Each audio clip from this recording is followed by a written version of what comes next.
ಸಂದೀಪ್ ರಾಜ್ಪಾಲ್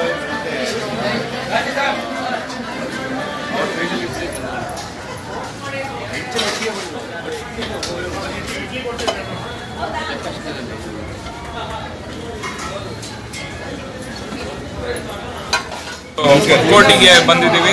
ಬಹಳಷ್ಟು ಜನ ರೀಚ್ ಮಾಡೋಕ್ಕೆ ಒಳ್ಳೆ ಹೇಳ್ ಮಾಡಿಸೋಂಥ ಪ್ಲೇಸ್ ಇದು. ಯಾಕಂದರೆ ನಾವು ಜಿಲ್ಲಾಧಿಕಾರಿಗಳು ಮನೆ ಭೇಟಿ ಮಾಡಿ ಆಲ್ರೆಡಿ ಜನರನ್ನು ಅಪ್ರೋಚ್ ಮಾಡಿದ್ದಾರೆ. ಬಟ್ ಫುಡ್ ಕೋರ್ಟಲ್ಲಿ ಡೈಲಿ ಅಟ್ಲೀಸ್ಟ್ ಒಂದು 100 ಜನ ಗ್ರಾಹಕರು ಇವ್ರಿಗೆ ಬರೋದ್ರಿಂದ ಇಲ್ಲಿ ಕರೆಕ್ಟಾಗಿ ಅವರಿಗೆ ಇದನ್ನು ಮಾಡಿದ್ರಿಂದ ಈಗ ಬಹಳಷ್ಟು ಜನಕ್ಕೆ ನಾವು ಇದ್ರ ಥ್ರೂ ರೀಚ್ ಮಾಡ್ಬೋದು ಈ ಮತದಾನ ಜಾಗೃತಿ ಕುರಿತು. ಸೊ ಜನರು ಒಳ್ಳೆಯ ಮೆಸೇಜನ್ನು ಚೆನ್ನಾಗಿ ರೆಸ್ಪಾನ್ಸ್ ಮಾಡ್ತಿದ್ದಾರೆ. ಒಳ್ಳೊಳ್ಳೆ ಫುಡ್ಡನ್ನು ನಮಗೆ ತಿನ್ನಿಸಿದ್ರು, ಎಲ್ರಿಗೂ ಭಾರಿ ಸಂತೋಷ ಆಯಿತು. ಎಲ್ಲ ಹಂಚ್ಕೊಂಡು ತಿಂದ್ವಿ. ಅದೇ ರೀತಿ ಇದೊಂದು ಒಳ್ಳೆಯ ಕಾರ್ಯಕ್ರಮವನ್ನು ಮಾಡಿ ಒಳ್ಳೆಯ ಅರಿವನ್ನು ಮೂಡಿಸಿದ್ವಿ ಅಂತ ಅನ್ಕೋತೀವಿ. ಸೊ ಶಿವಮೊಗ್ಗ ಜಿಲ್ಲೆ ನಂಬರ್ 1 ಮಾಡೋದು ನಮ್ಮ ಉದ್ದೇಶ. ಈ ಥರ ಹಲವಾರು ಕಾರ್ಯಕ್ರಮವನ್ನು ಮಾಡಿ ಅರಿವನ್ನು ಮೂಡಿಸಿ ನಂಬರ್ 1 ಮಾಡ್ತೀವಿ ಅನ್ನೋದು ನನ್ನ ವಿಶ್ವಾಸ.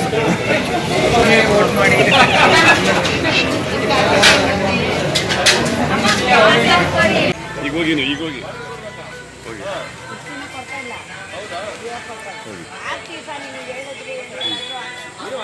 ಗ್ಯಾರಂಟಿ ಇದೆ. ಅವರೆಲ್ಲ ಆಗ್ತಾರೆ ಅಂತ ಗ್ಯಾರಂಟಿ ಇದೆ.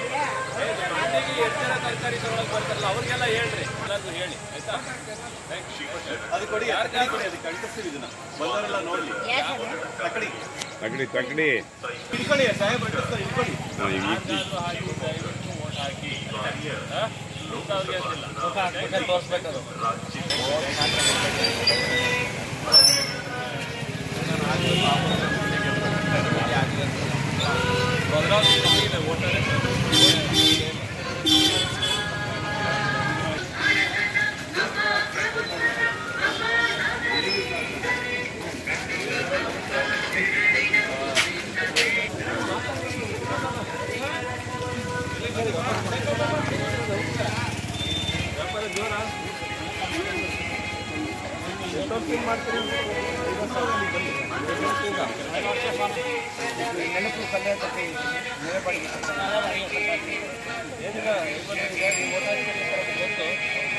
ನಿಮ್ಮಲ್ಲಿ ಮಾರೋರು ಓಟ್ ಹಾಕ್ತಾರೆ, ಕೊಂಡ್ಕೊಂಡು ಹೋಗೋರು ಓಟ್ ಹಾಕ್ತಾರೆ.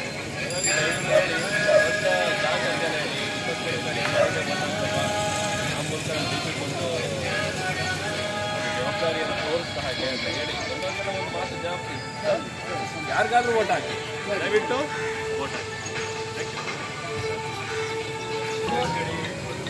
ಯಾರಿಗಾದ್ರೂ ಹಾಕಿ, ದಯವಿಟ್ಟು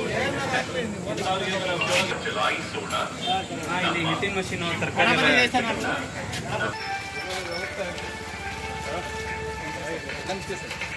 ಏನಿಲ್ಲ.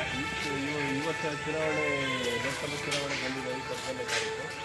ಇಷ್ಟ ಬಂದವ್ರು ಓಟ್ ಹಾಕಿ, ಯಾರಿಗಾದ್ರೂ ಹಾಕಿ, ದಯವಿಟ್ಟು ಓಟ್ ಹಾಕಿ.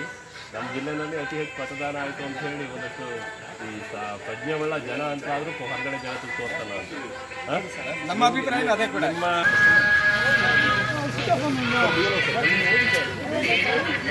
ತಹಸೀಲ್ದಾರ್ ಬಂದಿದ್ದಾರೆ. ಯಾವ ಡ್ಯಾನ್ಸು? ಪಾಪ, ರಾಟ, ಭರತನಾಟ್ಯನ, ಜಾನಪದ,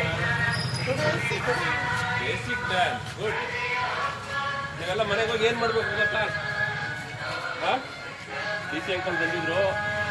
ಇವರು ಇಂಟರ್ನ್ಯಾಷನಲ್ ಚೆಸ್ ಪ್ಲೇಯರ್ ನಮ್ಮ ಜಿಲ್ಲೆಯವರು. ಇವರೆಲ್ಲ ಬಂದಿದ್ರು. ಸ್ಟ್ಯಾನ್ಲಿ ಸರ್ ಬಂದಿದ್ರು, ಅಂಕಲ್ ಬಂದಿದ್ರು. ಅವ್ರು ಹೇಳಿದ್ರು ಎಲ್ಲರೂ ವೋಟ್ ಮಾಡ್ಬೇಕಂತೆ, ಯಾರಿಗಾದ್ರೂ ಮಾಡಿ ವೋಟ್ ಮಾಡ್ಬೇಕಂತೆ. ನಮ್ಮನ್ನೆಲ್ಲ ಟೂರಿಗೆ ಪಿಕ್ನಿಕ್ ಕರ್ಕೊಂಡು ಹೋಗ್ತಾನೆ. ಇಲ್ಲೇ ವೋಟ್ ಮಾಡ್ಬೇಕಂತ ಹೇಳ್ತೀರಾ? ನಾಳೆ ಬಂದು ಕೇಳಲ್ಲ ನಿಮ್ಮ ಮನೆಯಲ್ಲಿ? ನೋಡೋಣ. ನಾನು ಏನಾದ್ರು ಮರ್ತ್ಕೊಂಡಿದ್ರೆ ಎಲೆಕ್ಷನ್ ಡೇಟ್ ಯಾವಾಗ ಗೊತ್ತಾ? ಎಲ್ಲ ಬುದ್ಧಿವಂತರಿದ್ದಾರೆ ನೋಡಿ. ನಿಮ್ಮ ಹಾಗೇನೆ ಹುಡುಗ ಬಹಳ ಖುಷಿ ಆಗ್ಬಿಟ್ಟು ನಾನೇ ಪ್ರಚಾರ ಮಾಡ್ತೀನಿ ಅಂತ ಶಿವಮೊಗ್ಗದಿಂದ ಬಂದಿದ್ದಾನೆ. ಹೆಸರೇನು ಹೇಳು? ರಿಹಾನ್. ನೋಡು, ಅವ್ರು ಬೆಳಿಗ್ಗೆಯಿಂದ ಓಡಾಡ್ತಾ ಇದ್ದಾರೆ. ನೀವು ಅಟ್ಲೀಸ್ಟ್ ನಿಮ್ಮ ಮನೆಗೆ ಹೋಗಿ ಹೇಳ್ಬೋದಲ್ಲ. ಎಲ್ಲರ ಮನೆ ಮುಂದೆ ಓಡಾಡ್ತಾ ಇದ್ದಾನವ. ನೀವು ನಿಮ್ಮ ಮನೆ ಒಳಗಡೆ ಹೇಳ್ತೀರಾ? ಬರ್ತೀನಿ ನಿಮ್ಮ ಮನೆಗೆ.